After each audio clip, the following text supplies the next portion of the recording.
limpio, qué es lo que puede llegar a estar sucediendo en este momento, cómo se la está tratando, con alguien que realmente sabe. El tema es Conrado Stoll, neurólogo experto en ACV. Conrado, bienvenido. ¿Cómo te va? Muchas gracias por charlar un rato con nosotros. ¿Cómo estás? Hola, Horacio. Hola, buen punto. Los partes médicos en general, no diría de esto en especial, pero siempre se habla de el paciente está estable en un estado crítico. Es un lenguaje que no aclara mucho a la gente que está preocupada y quiere saber, pero ¿qué va a pasar? ¿Qué va a pasar? Claro. Acá hubo una ACV hace 8 días, el lunes pasado, importante, grande. ¿Por qué sé que es grande? Si tuvieron que operarla a los 3 días para sacar una porción de cráneo, para que el cerebro inflamado pudiera salir por ese agujero, por esa ventana que abrieron en el hueso, eso ya te indica que el infarto es muy grande. Si no, no se hace esa cirugía. Esa cirugía solo se hacen de infartos grandes. Y cuando vos tenés un infarto grande, en el hemisferio derecho o en el izquierdo, lo usual es que haya una hemiplegia, una parálisis del cuerpo del otro lado y algunas otras cosas que están asociadas con la función del hemisferio, la visión hacia el lado izquierdo, en el caso del derecho, y otras. Pero el punto es la craniectomía descompresiva, la cirugía que se hizo el miércoles pasado, hace 6 días, se hace para salvar la vida, porque si no la inflamación del cerebro, vos detectás que el infarto está inflamando el cerebro a un nivel tal que va a ahogar, la inflamación va a apretar el resto de los lugares vitales de lo que queda del cerebro. Entonces, para salvar la vida, haces esa cirugía. Ahora, lo usual, cierro con esto, es que dentro de los 2 días de hacer la cirugía, despertamos a los pacientes para poder evaluarlos neurológicamente, ver qué mueven, cuál es la secuela. Evidentemente, yo lo que entiendo, yo como ustedes escucho esa parte, me impresiona, sigue conectada al respirador, no está respirando sola y me parece que no la han podido despertar aún. Creo que la clave es cuando despertás a la persona para saber qué ha quedado realmente de secuela. Y al mismo tiempo, cuando no podés despertarla, es porque evidentemente la lesión es muy importante, la cirugía descomprimió, pero hay que ver hasta qué punto resolvió algo. Claro, claro. A ver, porque en parte de esta conferencia de prensa lo que decían es nuestra prioridad es mantenerla con vida, digamos. Nuestra prioridad no es porque le preguntaban va a tener secuelas. El médico dijo es muy apresurado hablar de secuelas, todavía no la podemos evaluar, como bien vos decías, está dormida. Y por otro lado, la prioridad es mantenerla con vida. Digamos, ¿cómo se trata? ¿Hay algún tratamiento para llevar adelante, más allá de esta cuestión de hacer esta ventana para que el cerebro pueda expandirse y no explote adentro del cráneo, vulgarmente dicho? Sí. ¿Qué se puede hacer? Está muy bien tu punto. Lo que más puedes hacer en una ACV son las primeras horas, que es cuando tratás de abrir la arteria que se tapó. Claro. Después, cuando ves que evoluciona con esa inflamación, descomprimís el cerebro abriendo esa ventana de hueso, literalmente sacando una tapa, un pedazo de hueso del cráneo para descomprimir la presión.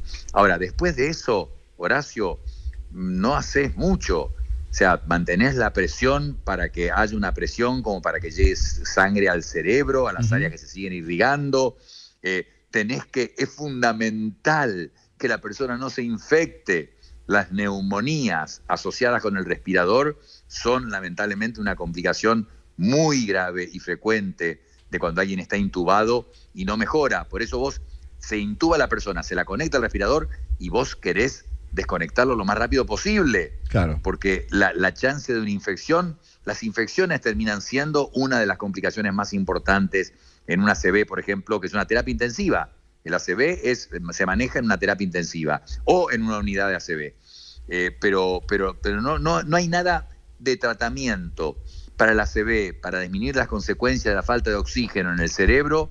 No hay un tratamiento específico. Tenés que mantener la presión bien, tratar de que la persona no se infecte, por supuesto alimentarla, que obviamente se hace por una sonda, y mantener un balance en los líquidos, que obviamente la persona no toma, pero vos se los das y mantenés un balance. Es un control de estabilización permanente, esperando a ver que pudieras vos bajar la sedación y ver la respuesta. Se baja cada tanto, Claro. La persona está sedada para estar conectada al respirador. Cada tanto vos bajás la sedación para saber si tiene respuesta, para saber si se empieza a mover, si tiene una reacción porque tiene ese tubo en la garganta. Ahí está el manejo del día a día o del hora a hora literal en terapia intensiva o en una unidad de ACV. Conrado, a ver, yo lo voy a decir vulgarmente. Hay dos ACV. Uno es que se tapa, no irriga, entonces se inflama por un desorden químico que se genera en el cerebro, y está el otro que se rompe y se inunda de sangre. 85% es que se tapa y generalmente es un trombo, un coágulo de 3, 2, 4 milímetros de diámetro que sube desde el corazón y o desde la carótida, la famosa carótida en el cuello. Claro. Se desprende un coágulo de la carótida que se ha ido achicando. ¿Por qué? Por el cigarrillo, por las placas de colesterol, por la falta de ejercicio, la comida inapropiada, el dormir poco, todos los factores de riesgo que conocemos, la hipertensión. Eso tapa la carótida, se suelta algo, tapa algo del cerebro o del corazón. Las dos causas más comunes. La otra, 15% de los ACV, es una arteria que se rompe por dos razones fundamentales.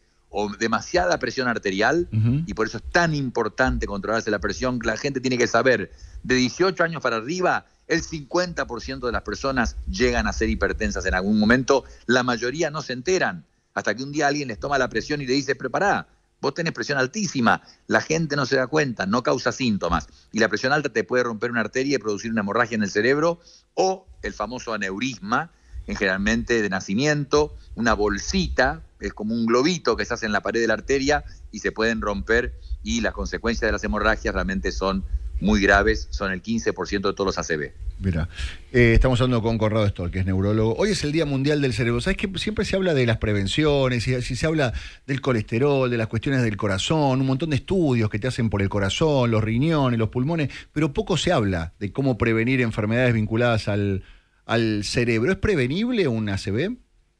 Sí. Mirá, Horacio, 80 a 90%. 80 a 90%. Primero que bueno celebrar el Día del Cerebro, lo que hemos aprendido en las últimas décadas de cómo funciona. Antes, cuando yo empecé, no sabíamos cómo funcionaba, conocíamos las enfermedades, pero aparece la neurociencia que te muestra cómo funciona el cerebro y que no es tal cosa como que en este área solamente el cálculo, acá está solamente la memoria, acá está solamente la orientación. No, es una cosa integrada. Aparte sabemos que se regenera, que tiene plasticidad, que ante las lesiones, un propio ACV, puede haber recuperación, áreas que toman la función de una que se lesionó. Entonces ha habido avances tremendos en el tratamiento de enfermedades. Prevención de ACV, 80 a 90% prevenible, con lo de siempre: controlar el estrés, socializar, evitar el aislamiento social. El aislamiento social tapa arterias, el dormir 7 horas, el no cigarrillo, el moderar el alcohol, el ejercicio es crítico, la alimentación sana con un peso adecuado, y después presión y colesterol, presión arterial y colesterol. Quien preste atención a todas esas variables, lamentablemente tratamos de cambiar hábitos, pero no todo el mundo lo logra. Quien pudiera controlar todas esas variables, es difícil que tenga un ACV o un infarto en el corazón. Conrado, estadísticamente hablando, porque ahora es muy difícil guiarse por lo que trasciende, la información, redes sociales, le pasa a un famoso, da la sensación de que es más habitual. Estadísticamente hablando, ¿el número de accidentes cerebrovasculares se mantiene estable o han aumentado en los últimos tiempos? Y fíjate vos que está bien lo que decís, pero es doble, si querés triple. Hay más reconocimiento del ACV. Empezó con Sharon Stone, la actriz, que tuvo un aneurisma cerebral, y ella hizo un comercial muy famoso en que ella actúa de ACV y amenaza al que la escucha y dice, prepárate, porque si no yo te voy a dejar paralizado. Bueno, tuvo mucho impacto eso. Después Cerati, acordate, en el 2010. Sí, claro. Entonces hay más reconocimiento por la gente por ahí famosa que lo ha tenido.